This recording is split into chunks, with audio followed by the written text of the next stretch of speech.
Break time!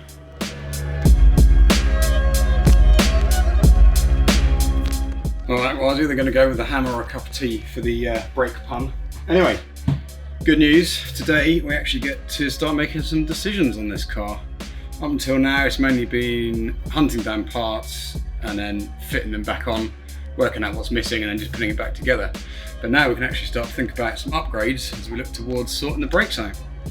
So, bit of a blank canvas because there's nothing in here at the moment, including the master cylinder. So it seems to be a pretty standard upgrade that people do is to take the same thing out of a Nissan Navara D22. I think it's up to 2006 and this just goes straight on. But the beauty of this is just got a slightly bigger internal bore to what was originally fitted on these. And the good thing about having the bigger internal bore means that it'll move a bit more fluid around. So if we kept everything stock and just upgraded this, then the brake pedal would feel harder, right? Because you'd move less distance to move the same amount of fluid. But luckily, I've got a plan for that as well.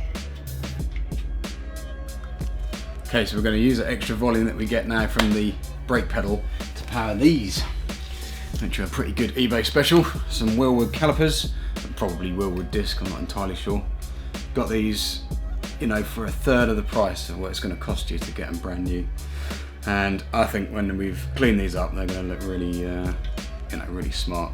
You can see that there's actually loads of meat left on the pads, and the discs themselves are also, again, you know, a lot of life left in those.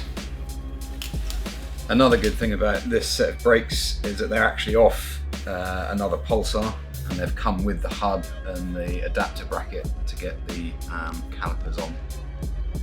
You can also see that these have actually come with some spacers on them. Looks good, but we are going to have to find some corresponding spacers for the back wheels.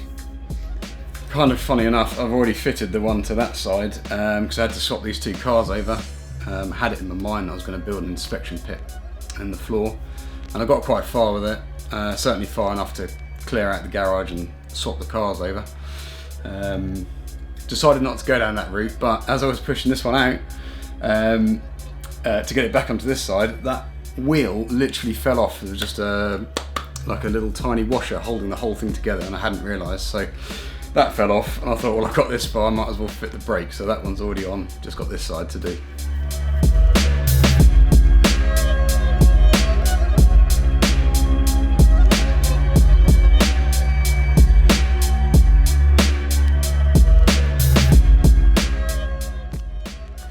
So that's the front calipers sorted out, we've got the cylinder sorted out. Next thing to think about is there's the ABS. This car had it originally, but the pump's missing in this shell for sure, and we don't have the pump off the old shell. So the current thinking at the moment is actually just to ditch ABS. It's kind of pros and cons, right? But ultimately it's an older system, and if we're going to be more, we're not going to be on the track every day, obviously, it's going to be a road car, but there are going to be times where we're going to be going out on the track, and I think certainly, you know, imagine when it's wet and such, I think, you know, ABS can come on a bit earlier than what you'd want it to if you were doing that, and I hear it doesn't work too well when you're actually going backwards. So yeah, so we've elected to take it off, and it kind of simplifies things in here quite a bit. We've got the old hard lines for the rears here, and on that Navara master cylinder, it's got two outputs. So this is probably the most controversial thing, and I'm pretty keen to hear your thoughts on this. And what we're going to do at the moment is just leave the bias valve out, because that's the ABS bias valve that we've got, and obviously that's no good with no ABS. So what we think we'll do at the moment is just run separately out of the master outputs, one set to the front and then one set to join them together and then send them off to the back. So let me know what you think about that in the comments. Certainly I think we'll set the car up like that, and then we're going to have to measure in some way, you know, what the braking differential is between the front and the back, right, and make sure the back's keeping up with the front and such. So yeah, let's have a quick look at the back. Okay, so like I say, this is very much current thinking, subject to change.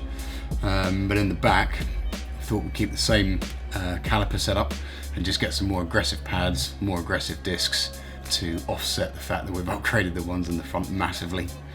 So that pretty much wraps up the tour of what we're going to do to this car with regards to the brakes. So now I've just got to go get on and do it. Wish me luck.